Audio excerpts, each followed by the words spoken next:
सकट चौथ व्रत कथा। एक शहर में देवरानी जेठानी रहती थी। जेठानी अमीर थी और देवरानी गरीब थी। देवरानी गणेश जी की भक्त थी।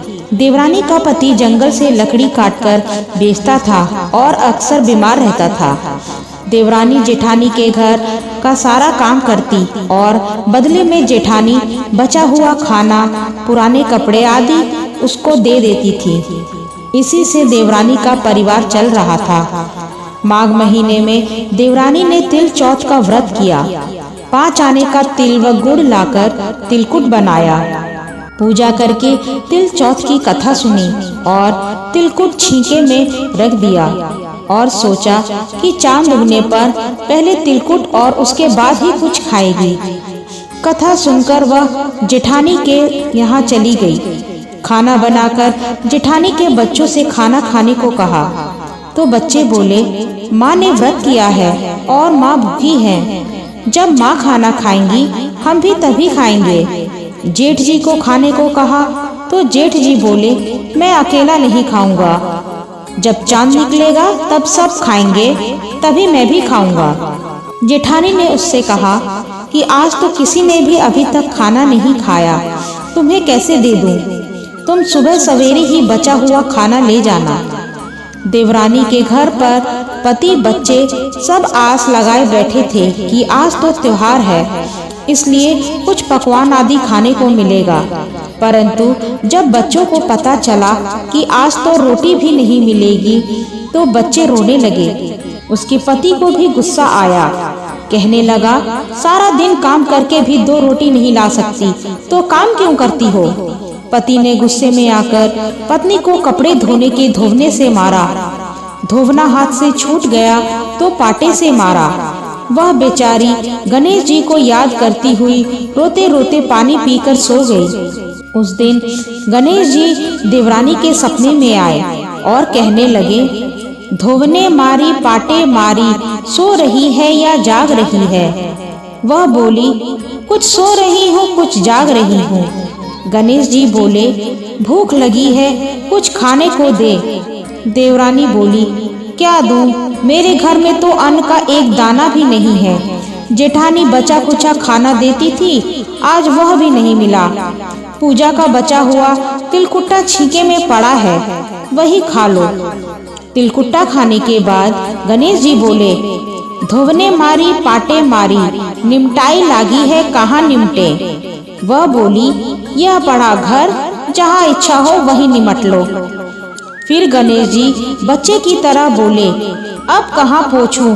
नींद में मगन अब देवरानी को गुस्सा आया कि कब से तंग किए जा रहे हैं। सो बोली, मेरे सर पर पोछो। और कहाँ पोछोगे? सुबह जब देवरानी उठी तो यह देखकर हैरान रह गई कि पूरा घर हीरे मोती से जगमगा रहा है। सिर पर जहाँ विनायक जी पोछनी कर गए थे वहाँ हीरे के टीके व बिंदी जगमगा रहे थे। उस दिन देवरानी जेठानी के यहाँ काम करने नहीं गई। बड़ी देर तक राह देखने के बाद जेठानी ने बच्चों को देवरानी को बुलाने भेजा। जेठानी ने सोचा, कल खाना नहीं दिया इसलिए शायद देवरानी बुरा मान गई है। बच्चे बुलाने गए और बोले, चाची चलो, माँ ने बुलाया है, सारा काम पड़ा है। देवरानी ने जवाब दिया, अब उसकी जरूरत नहीं है, घर में सब भरपूर है गणेश जी के आशीष से। बच्चों ने घर जाकर माँ को बताया कि चाची का तो पूरा घर हीरे मोतियों से जगमगा रहा है। जेठानी दौड़ती हुई देवरानी के पास आई और पूछा कि यह सब हुआ कैसे? देवरानी ने उसके साथ जो हुआ वो सब कह डाला। घर लौटकर जेठानी ने अपने पति से कहा कि आप मुझे धोवने और पाटे से मारो। उसका पति बोला कि भली मानस, मैंने कभी तुम पर हाथ भी नहीं उठाया, मैं तुम्हें धोवने और पाटे से कैसे मार सकता हूँ? वह नहीं मानी और जिद करने लगी। मजबूरन पति को उसे मारना पड़ा। फिर उसने ढेर सारा घी डालकर चूरमा बनाया और छींके पर रखकर सो गई। रात को चौथ विनायक जी सपने में आए और कहने लगे, भूख लगी है, क्या खाऊं? जेठानी ने कहा, हे गणेश जी महाराज, मेरी देवरानी के यहाँ तो आपने सूखा तिलकुट खाया था। मैंने तो झरते घी का चूरमा बनाकर आपके लिए छीके में रखा है। फल और मेवे भी रखे हैं, जो चाहे खा लीजिए। बाल स्वरूप गणेश जी बोले, अब निमटे कहाँ? जेठानी बोली, उसके यहाँ तो टूटी फूटी झोपड़ी थी, मेरे यहाँ तो कंचन के महल हैं, जहाँ चाहो निपटो। फिर गणेश जी ने पूछा, अब पोछूं कहाँ? जेठानी बोली, मेरे ललाट पर बड़ी सी बिंदी लगाकर पोंछ लो।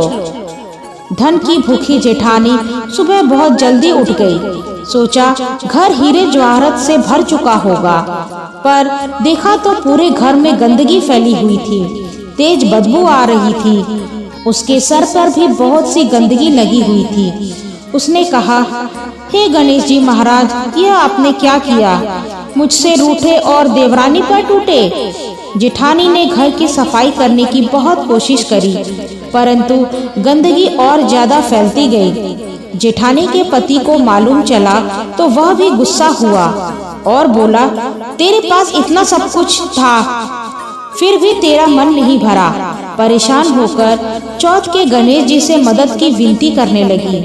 गणेश जी ने कहा, देवरानी से जलन के कारण तूने जो किया था, यह उसी का फल है। अब तू अपने धन में से आधा उसे दे देगी, तभी यह सब साफ होगा। उसने आधा धन बांट दिया, किंतु मोहरों की एक हांडी चूल्हे के नीचे गाड़ रखी थी। उसने सोचा किसी को पता नहीं चलेगा, और उसने उस धन को नहीं बांटा। उसने कहा, हे श्री गणेश जी, अब तो अपना यह बिखराव समेटो। वे बोले, पहले चूल्हे के नीचे गड़ी हुई मोहरों की हांडी सहित ताक पे रखी 2 सुई के भी 2 हिस्से कर दो। इस प्रकार गजानन ने बाल स्वरूप में आकर सुई जैसी छोटी सी चीज का भी बंटवारा किया और अपनी माया समेटी। हे गणेश जी महाराज, जैसे आपने देवरानी पर कृपा की, वैसे ही सब पर करना।